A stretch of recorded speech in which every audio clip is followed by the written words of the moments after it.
Hello everyone. Today we are going to read Lesson 3 The Selfish Giant. Section 1. The giant's garden was beautiful and children loved to play in it. The giant, who was selfish, built a high wall around his lovely garden.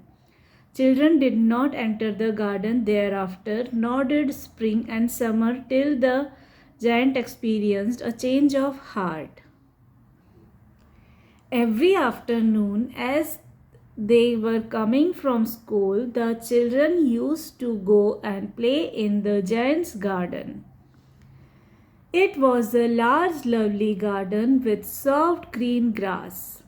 Here and there over the grass stood beautiful flowers like stars, and there were 12 peach trees that in the springtime broke out into delicate blossoms of pink and pearl, and in the autumn bore rich fruit. The birds sat on the trees and sang so sweetly that the children used to stop their games in order to listen to them. "How happy we are here!" they cried to each other. One day the giant came back. He had been to visit his friend the Cornish ogre and had stayed with him for 7 years. When he arrived, he saw the children playing in the garden. "What are you doing here?" he cried in a very gruff voice, and the children ran away. "My own garden is my own garden," said the giant. "Anyone can understand that, and I will allow nobody to play in it but myself." So he built a high wall all around it and put up a notice board. "Trespassers will be prosecuted." He was very selfish giant. The poor children had now nowhere to play. They tried to play on the road, but the road was very dusty and full of hard stones, and they did not like it. They used to wander round the high walls when their lessons were over and talk about the beautiful garden inside. "How happy we were there," they said to each other. Then the spring came, and all over the country there were little blossoms and little birds. Only in the garden of the selfish giant it was still winter. The birds did not care to sing in it, as there were no children, and the trees forgot to blossom. Once a beautiful flower put its head out from the grass, but when it saw the notice board, it was sorry for the children that it slipped back into the ground again and went off to sleep. The only people who were pleased were the snow and the frost. "Spring has forgotten this garden," they cried, "so we will live here all the year around." The snow covered up the grass with her great white cloak, and the frost painted all the trees silver. Then they invited the north wind to stay with them, and he came. He was wrapped in furs, and he rode all day about the garden and blew the chimney pots down. "This is a delightful spot," he said. "We must ask Hail on a visit." So the Hail came. Every day for 3 hours he rattled on the roof of the castle till he broke most of the slates, and then he ran round and round the garden as fast as he could go. He was dressed in grey and his breath was like ice. I cannot understand why the spring is so late in coming, said the selfish giant. As he sat at the window and looked out at his cold white garden, I hope there will be a change in the weather. But the spring never came, nor the summer. The autumn gave golden fruit to every garden, but to the giant's garden she gave none. He is too selfish, she said, so it was always winter there, and the north wind, and the hail, and the frost, and the snow danced about through the trees. One morning, the giant was lying awake in bed when he heard some lovely music. It sounded so sweet to his ears that he thought it must be the king's musicians passing by.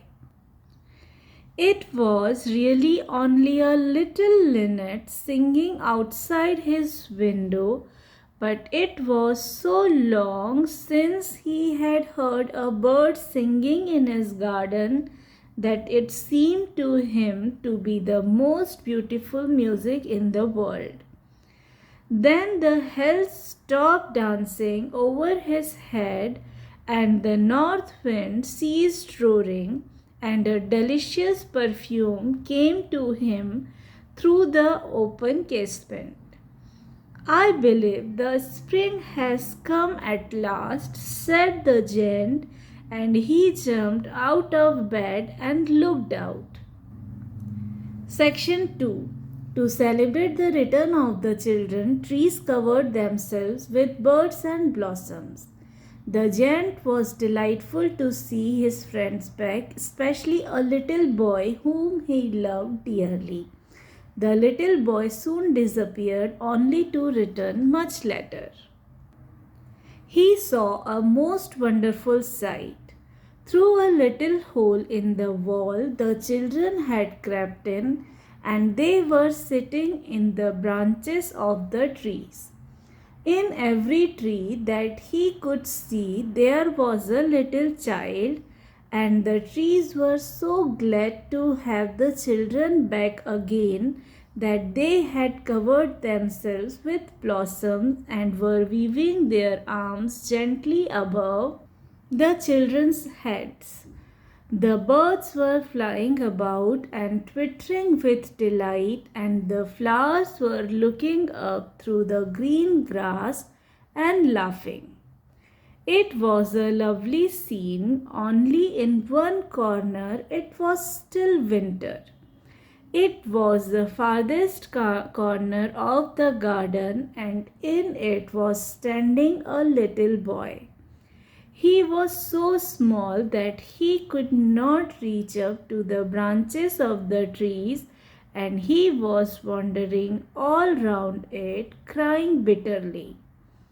The poor tree was still covered with frost and snow, and the north wind was blowing and roaring above it. "Climb up, little boy," said the tree, and it bent its branches down as low as it could. But the boy was too tiny. And the giant's heart melted as he looked out. "How selfish I have been," he said. "Now I know why the spring would not come here. I will put that poor little boy on the top of the tree, and then I will knock down the wall, and my garden shall be the children's playground for ever and ever." He was really very sorry for what he had done.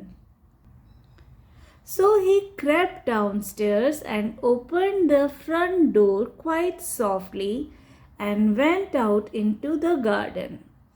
But when the children saw him, they were so frightened that they all ran away, and the garden became winter again. Only the little boy did not run, for his eyes were so full of tears that he did not see the giant coming. And the giant stole up behind him and took him gently in his hands and put him up into the tree. And the tree broke at once into blossoms, and the birds came and sang on it, and the little boy stretched out his two arms and flung them round the giant's neck and kissed him. And the other children, when they saw that the giant was not wicked any longer, came running back, and with them came the spring. "It is your garden now, little children," said the giant, and he took a great axe and knocked down the wall. And when the people were going to market at 12 o'clock, they found the giant playing with the children in the most beautiful garden they had ever seen. All day long they played, and in the evening they came to the giant to bid him goodbye. "But where is your little companion?" he said. "The boy I put onto the tree." The giant loved him the best because he had kissed him. "We don't know," answered the children. "He has gone away." "You must tell him to be sure and come tomorrow," said the giant. But the children said that they did not know where he lived and had never seen him before, and the giant felt very sad. Every afternoon when school was over, the children came and played with the giant. But the little boy whom the giant loved was never seen again. The giant was very kind to all the children, yet he longed for the little friend and often spoke of him. "How I would like to see him," he used to say. Years went by, and the giant grew very old and feeble. He could not play about any more, so he sat in the huge armchair and watched the children at their games and admired his garden. "I have many beautiful flowers," he said, "but the children are the most beautiful flowers of all." One winter morning he looked out of his window as he was dressing. He did not hate the winter now, for he knew that it was merely the spring asleep and that the flowers were resting. Suddenly he rubbed his eyes in wonder and looked and looked. It certainly was a marvelous sight. In the farthest corner of the garden was a tree quite covered with lovely white blossoms. Its branches were golden, and silver fruit hung down from them, and underneath it stood the little boy he had loved. Downstairs ran the giant in great joy and out into the garden. He hastened across the grass and came near to the child, and when he came quite close, his face grew red with anger, and he said, "Who hath dared to wound thee?" For on the palms of the child's hand were the prints of 2 nails, and the prints of 2 nails were on the little feet. "Who hath dared to wound thee?" cried the giant. "Tell me, that I may take my big sword and slay him." "Nay," answered the child, "but these are the wounds of love." "Who art thou?" said the giant, and a strange awe fell on him, and he knelt before the little child. And the child smiled on the giant and said to him, "You let me play once in your garden. Today you shall come with me to my garden, which is paradise. And when the children ran in that afternoon, they found the giant lying dead under the tree, all covered with white blossoms. Oscar Wilde. So this was the reading of our lesson 3, The Selfish Gen. If you have any doubt or query, you can ask me in the comment section below, and also you can find the links for the different chapters in the description box below. Thank you everyone.